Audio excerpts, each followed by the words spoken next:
Shalom beautiful people, orang-orang luar biasa di dalam Tuhan kita Yesus Kristus. Haleluya. Renungan kali ini yang akan saya bagikan tentang khawatir, yang terdapat dalam Matius pasal 6 ayat yang ke-25 hingga ayat yang ke-34. Bagaimana firman Tuhan mengajarkan kepada kita untuk menghandle atau memanage kekhawatiran dalam hidup kita. Simak sampai selesai ya. Saat hidup ini hadapi kenyataan tersakiti,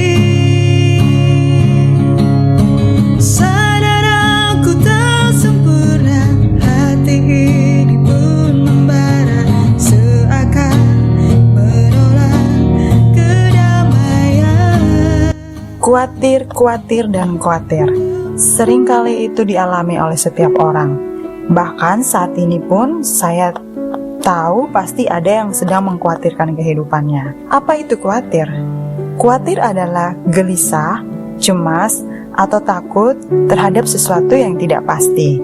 Menurut Kamus Bahasa Indonesia, orang yang khawatir, dia berarti ketakutan tentang hal-hal yang tidak pasti, atau dia tidak tahu apa yang akan terjadi, itu ada atau tidak, sehingga itu mengkhawatirkan dia.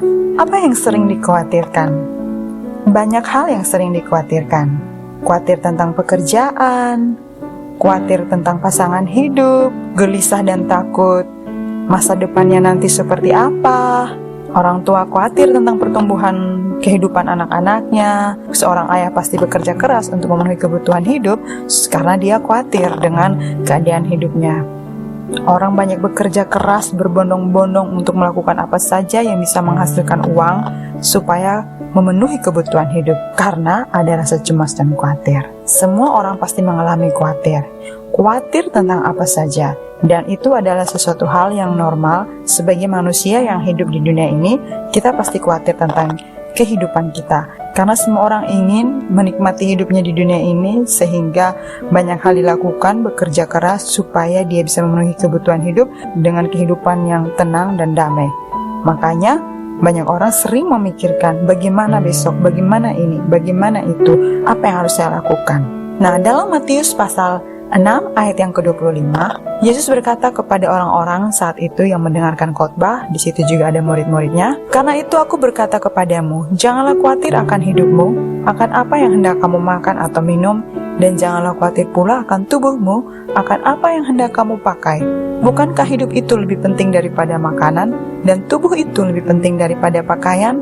Yang sering dikhawatirkan yang sudah saya sampaikan sebelumnya adalah tentang apa yang harus dimakan, apa yang harus diminum, apa yang harus dipakai, semua hal yang berkaitan dengan kebutuhan pokok manusia, itu yang pasti akan dikhawatirkan. Karena kalau tidak dipikirkan, bagaimana bisa melangsungkan hidup? Manusia khawatir tentang apa yang harus dimakan, apa yang harus diminum, apa yang harus dipakai, mau tinggal di mana, karena manusia membutuhkan kenyamanan.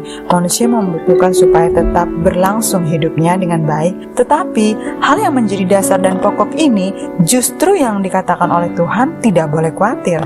Tidak boleh khawatir dengan hal-hal yang mendasar ini, hal-hal yang pokok ini, yang sering dibutuhkan, yang sering dikhawatirkan, yang sering dipikirkan. Orang bekerja keras, orang mengumpulkan harta supaya bisa menikmati hidupnya karena dia khawatir kalau nanti dia punya uang tidak cukup, hartanya tidak cukup, maka bagaimana kelangsungan hidupnya, kelangsungan keluarganya, kelangsungan masa depannya. Yesus berkata, bukankah hidup itu lebih penting daripada makanan, dan tubuh itu lebih penting daripada pakaian? Artinya bahwa ternyata hidup kita itu yang lebih penting. Bagaimana kualitas hidup kita, itu yang paling utama. Karena Tuhan mau kita tidak hanya mengalami kehidupan di dunia, kita akan mengalami juga kehidupan yang kekal bersama dengan Tuhan. Itu yang perlu diperhatikan. Hidup itu yang lebih penting. Artinya hidup yang berkualitas di masa sekarang dan juga hidup yang kekal nanti. Yesus pun memberikan contoh. Ayat yang ke-26, "Pandanglah burung-burung di langit, yang tidak menabur dan tidak menuai, dan tidak mengumpulkan bekal dalam lumbung, namun diberi makan oleh Bapamu yang di sorga. Bukankah kamu jauh melebihi burung-burung itu? Kita jauh melebihi dari burung-burung di udara, burung-burung di langit. Karena kita adalah anak-anak Allah, kita adalah anak-anak Tuhan. Sehingga Tuhan itu mau ketika kita mengalami kekhawatiran, kita harus menyadari bahwa kita ini adalah yang lebih berharga. Burung-burung di langit saja dipelihara Tuhan, apalagi kita, anak-anaknya. Kemudian ayat 28 dan ayat 29 juga mengatakan, dan mengapa kamu khawatir akan pakaian? Perhatikanlah bunga bakung di ladang, yang tumbuh tanpa bekerja dan tanpa memintal. Namun aku berkata kepadamu, Salomo dalam segala kemegahannya pun tidak berpakaian seindah salah satu dari bunga itu. Ya, dalam ayat ini bunga bakung ini dikategorikan dengan bunga lili. Jadi bunga bakung ini termasuk dalam bunga lili. Dan kita tahu bahwa bunga lili itu bunga yang sangat indah, bukan?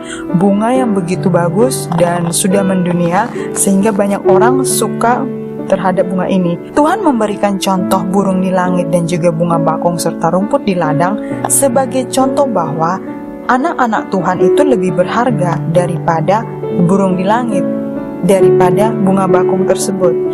Kita melihat bahwa betapa berharganya hidup ini, betapa berharganya hidup kita. Bunga bakung yang sebentar saja layu, tetapi bisa didandani begitu indah. Rumput di padang yang sebentar saja layu dan dibakar, tetapi begitu baik dipelihara Tuhan. Nah, inilah yang Tuhan mau dalam hidup kita supaya kita tidak menjadi orang-orang yang khawatir. Karena ciri-ciri orang yang sering mengkhawatirkan kebutuhan hidupnya, ayat 30 hingga ayat ke-32. Jadi jika demikian Allah mendandani rumput di ladang yang hari ini ada dan besok dibuang ke dalam api, tidakkah Ia akan terlebih lagi mendandani kamu, hai orang yang kurang percaya? Ingat, orang yang sering mengkhawatirkan kebutuhan hidupnya, tentang kebutuhan-kebutuhan pokok atau apa saja yang dikhawatirkan dalam hidupnya, masa depannya, pekerjaannya, semuanya adalah orang-orang yang kurang percaya. Karena orang yang sering khawatir, dia percaya Tuhan, tetapi ternyata imannya itu kecil.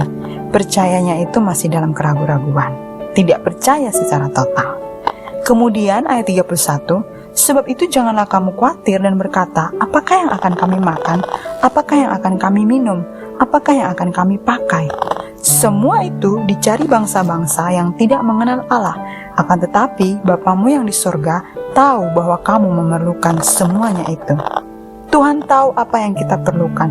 Orang-orang yang sering mengkhawatirkan hidupnya, dia juga adalah orang yang tidak mengenal siapa Tuhan yang dia sembah. Jadi kalau sering khawatir berarti belum mengenal Tuhan dengan baik. Tidak tahu nih berarti selama ini yang disembah ini siapa. Tidak tahu nih Tuhan itu siapa. Sehingga sering khawatir. Tuhan tidak mau kita khawatir. Tuhan tidak mau kita menjadi orang-orang yang imannya kecil. Orang-orang yang tidak mengenal Allah. Kenapa? Karena khawatir memperlambat jalan hidup. Ayat 27, siapakah di antara kamu yang karena kekhawatirannya dapat menambahkan sehasta saja pada jalan hidupnya? Khawatir memperlambat jalan hidup. Kita tidak tahu bahwa yang kita khawatirkan itu benar-benar ada atau tidak, benar-benar terjadi atau tidak. Orang khawatir jadi akhirnya khawatir gelisah, tidak mau maju, tidak mau berjuang lagi. Takut gagal, khawatir karena pekerjaannya takut gagal, khawatir akhirnya tidak mau berusaha lagi, khawatir akhirnya tidak mau melanjutkan hidupnya lagi, khawatir akhirnya putus asa, padahal sudah jelas sesuatu yang tidak pasti. Tapi di dalam Tuhan ada kepastian. Tuhan menjanjikan kepastian bagi kita. Tuhan memberikan yang pasti bagi kita. Kenalilah siapa Tuhan kita. Ia adalah Bapa kita. Yang Tuhan mau dalam hidup kita adalah carilah dahulu kerajaan Allah dan kebenarannya, maka semuanya itu akan ditambahkan kepadamu. Mari mencari Tuhan, mari mencari kerajaan Allah. Kerajaan Allah bukanlah soal makanan dan minuman, tetapi soal kebenaran, firman Tuhan, damai sejahtera, dan sukacita oleh Roh Kudus. Kalau kita khawatir terus dan gelisah terus, tidak ada damai sejahtera dalam hidup kita tidak akan maju, tidak bisa menikmati berkat-berkat Tuhan. Kita membatasi Roh Kudus, kita membatasi Tuhan bekerja dalam hidup kita membatasi Tuhan, kita membatasi Roh Kudus berkarya dalam hidup kita. Karena kita sering gelisah dan takut, akhirnya tidak ada damai sejahtera. Carilah kebenaran, firman Tuhan, hiduplah di dalam firman Tuhan, selalu dekat dengan Tuhan, cari Tuhan lewat kebenarannya. Cari damai sejahtera Roh Kudus. Yang seperti apa damai sejahtera Roh Kudus? Dekat dengan Tuhan, bersandar berharap kepada Tuhan, percaya bahwa hidup ini miliknya. Maka dia tahu apa yang terbaik untuk kita.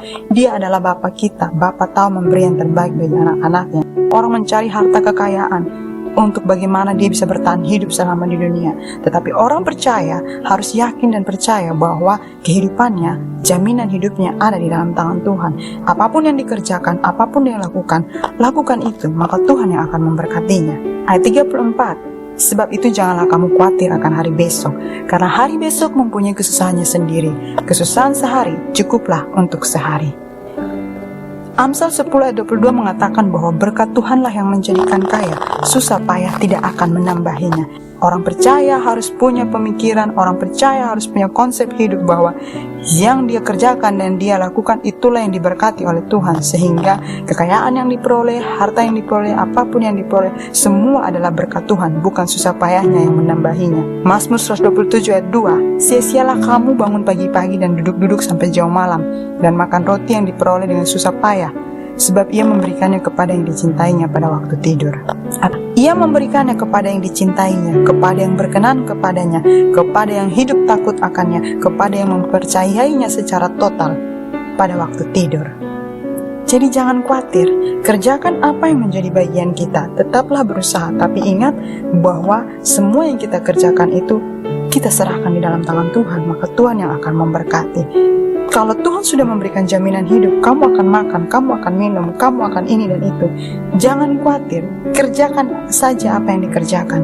Kenapa orang sering khawatir? Dia sering membanding-bandingkan hidupnya dengan lingkungan sekitarnya, suka buka sosial media, membandingkan hidupnya dengan di sosial media, jadi tidak bersyukur dengan keadaannya. Akhirnya dia khawatir akan masa depannya, dia khawatir akan hidupnya, gelisah dengan hal-hal yang akan terjadi atau tidak.